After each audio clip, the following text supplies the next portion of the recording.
So another question people ask quite a bit is, once I've finished treatment and I'm looking to go to meetings and so forth, is it worth getting a sponsor? You know, what's the benefit of them, and how do I actually get one? Is it worth getting a sponsor? Well, only if you want to stay clean and sober. Otherwise, don't bother.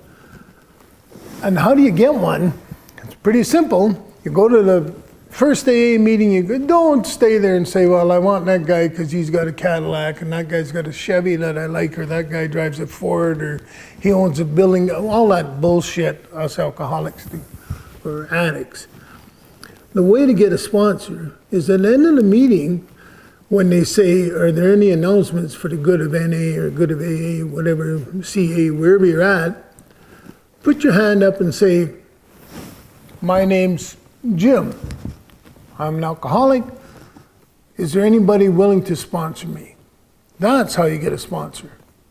You don't sneak around looking through the windows like we used to do in our previous life and try to get the perfect sponsor.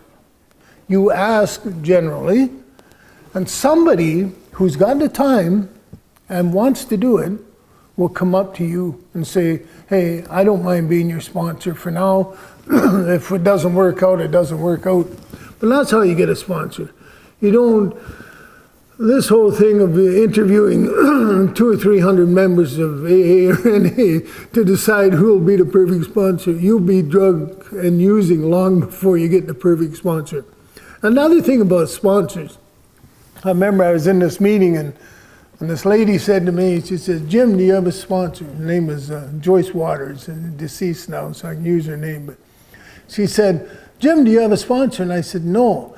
She turned to this other guy, Daryl, and said, Daryl, be his sponsor. And that's how I got my first sponsor.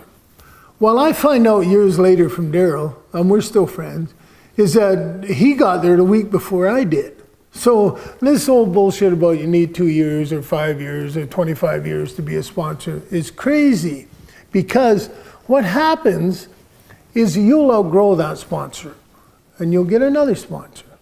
Sometimes that doesn't happen, but usually that's what happens.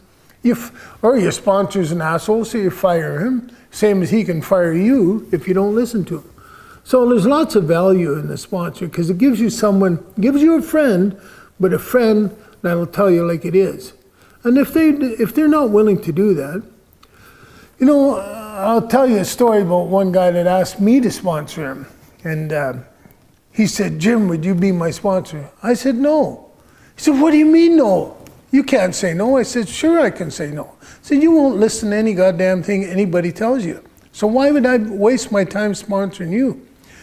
I think that man's got 8 years now because he had a resentment against me, and that got him sober. So you never know how the sponsorship works. But get out there, ask for a sponsor, try your hardest, do what they say. If you don't like it, go find a different one. That's my thoughts on sponsorship.